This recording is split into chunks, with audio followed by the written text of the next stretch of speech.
Hello everyone, and welcome to Anime Replay, your place for anything and everything anime. Continuing with our last episode of Gateway Anime, we decided to take a more grounded approach, so we'll end up ditching the power systems and get more time to focus on the drama.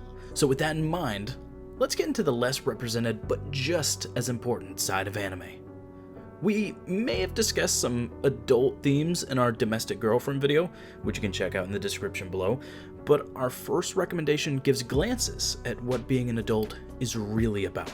Violet Evergarden is a very mature, realistic anime with themes of war, love, empathy, and the strength of the human spirit.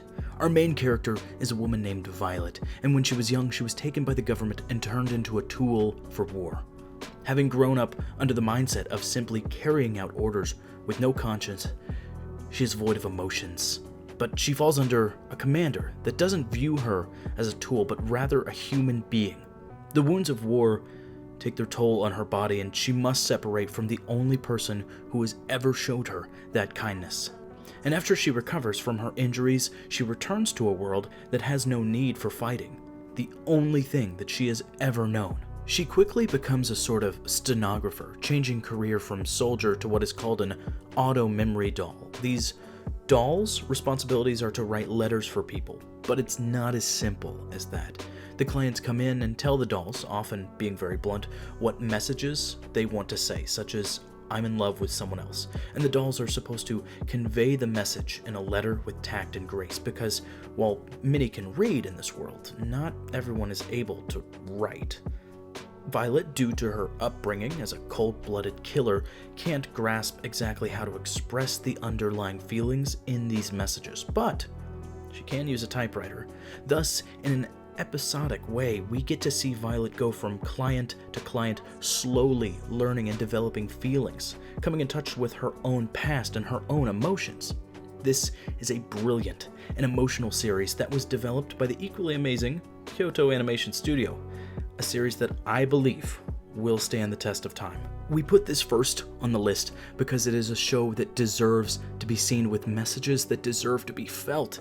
The only flaw Violet Evergarden has is this: the animation is so beautiful that someone new to anime may never be able to look at other shows the same way again. Its myriad stories and characters will be able to draw in all sorts of watchers as well. Fans of war movies, emotional dramas, and character-driven introspection are sure to adore this series that is easily accessible on Netflix. Be sure to watch the movie when you're done, because you owe yourself a good cry every now and then. Granted, there are many tear-jerking anime. If you're not comfortable with binge-watching a whole series, you might find it easier to try a movie instead. And a silent voice will make you cry in the best way. It's really hard not to spoil the movie, but we'll do our best. When our main boy Ishida was young, he bullied a deaf girl named Shoujo tirelessly. He thought it would make him cool in front of his friends, and he did it so much so that she ended up leaving the school. The tables turn on him when the class, no longer enjoying this, starts to bully him instead. As he reflects in his teenage years, he is filled with regret for tormenting this girl who only wanted to be his friend. Through fate or coincidence, they meet as teenagers, and the one thing Ishida wants to do is make up for his childish self. He ends up going overboard more than a few times, but Shoujo over time understands that his heart is in the right place. And again, I really can't go into much detail without spoiling anything. After all, this is a movie, not a series or a seasonal show, but in the comparatively little time we do get to have with these characters, we are left with a lasting impression. Because while the characters are all relatively young, the movie will absolutely connect to all audiences. Its themes of growth, acceptance, guilt, and love are all conveyed perfectly. Just like Violet Evergarden, this work of art can be found on Netflix, and even though we don't want to spoil too many surprises for you, I will spoil that it's among the best movies I have ever seen. Kyoto Animation, or KyoAni for short, also gets a second recommendation because it's on the list for breaking us emotionally. Again, alright, we've been down the sad, depressing lane this entire video. Let's just lighten it up a little bit with something bright and colorful. This is the story of the ridiculously wealthy students at Ouran Academy. Yes, we are talking about Ouran High School Host Club. We talked about shonen anime in the last episode, so we now get to shine a spotlight on shoujo. Just as shonen is targeted at boys, shoujo is more targeted at girls with themes of romance and young womanhood. Anyway, the first thing that pops out is the vibrant pink color theme.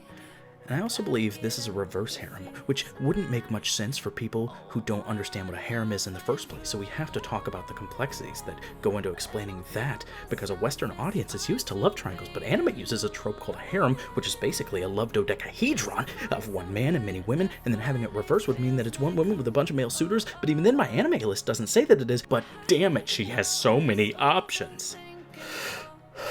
Okay, back to explaining Ouran. Our main girl Haruhi is not wealthy, but gets in on a special program. She's looking for a quiet place to study, and she ends up in the host club's room. She runs into their president, and shocked by what he would describe as charm, she jumps back and knocks over an 8 million yen vase. Indebted to the club, she's somewhat forced to work off the debt by joining that host club. And a host club is a place where women can come relax with the school's most handsome men. By Haruhi's outer appearance, they believed that she was a man, but by the very first episode's end, the club finds out she's actually a woman. From that point on, everything is very episodic, with the club having different events to raise money, or the members being rented out to spend time with other women for money. Well, you know how it is. It's like OnlyFans, but not. Anyway, subscribe to my OnlyFans. Over each episode, some form of hilarity ensues, and more of each character's background is unveiled. It's given in a way that shows us that none of the characters are as shallow as they seem, and they are loyal to their club. If you're a guy that's never experienced a shoujo show, this is a great entry point, and if you're a woman who has not seen it already, it comes with high praise from every lady weeb I've ever met, because it turns a male-dominated genre on its head. Our final recommendation is also set in a high school, but it's definitely siding heavier on the comedy than the rom. A D. You know, I actually think I used that line the last time I talked about Kaguya-sama Love is War, but there is a reason I'm talking about it again. Last time we talked about what the show is, but why is it so accessible? In our top 5 best romance anime video, check it out if you haven't seen it yet, we explained how in a relationship the first person to say I love you is seen as the submissive while the other controls the relationship. But that's all you really need to know as far as to how the show is structured the way it is. Not many anime have a set narrator, but the narrator is almost a necessity at this point to explain the scoreboard system and the thought process of our main duo. And when our narrator isn't explaining everything, all the thoughts are conveyed thoroughly enough. The show also uses tropes that are seen throughout mainstream media as well, so it does expect a certain level of pop culture knowledge. Now, some of the funniest moments in the series come from Kaguya's right-hand woman, Ai Hayasaka. She's like Alfred to Kaguya's Batman. The way she manipulates the scenarios for Kaguya's happiness it's comedic gold, and every single opening song is a jazzy, upbeat bop. The show don't miss. One final note about Love is War. I don't normally like to inject my own personal opinions on what we talk about here. I, as the voice of the series, just like to guide you to the things that you might enjoy. But if I may be so self-indulgent this one time, I'd like to talk about how good this series will continue to be. You see, most anime starts off as a manga, and that would be like a comic book if you're unfamiliar with this brave new world of anime that you're getting into. The Love is War manga does not slip up in any of the ways that its predecessors did, and in a way, I've seen the future of what the anime is going to be by reading ahead, and the future is bright.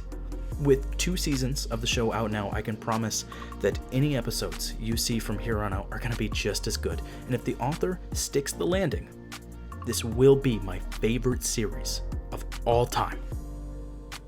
Well, that does it for part 2 of our Gateway anime. Shonen usually gets all of the love and popularity, but anime really does have something for everyone. Are you willing to give any of these a shot, or have you already seen them and maybe you just want to shout them out? Let us know in the comments below. Personally, I can watch Love is War over and over and laugh every time. If you like what we're doing here, the best way you can let us know is to like and subscribe and maybe drop a comment on what you'd like to see us talk about next time. Until then, see you later, nerds.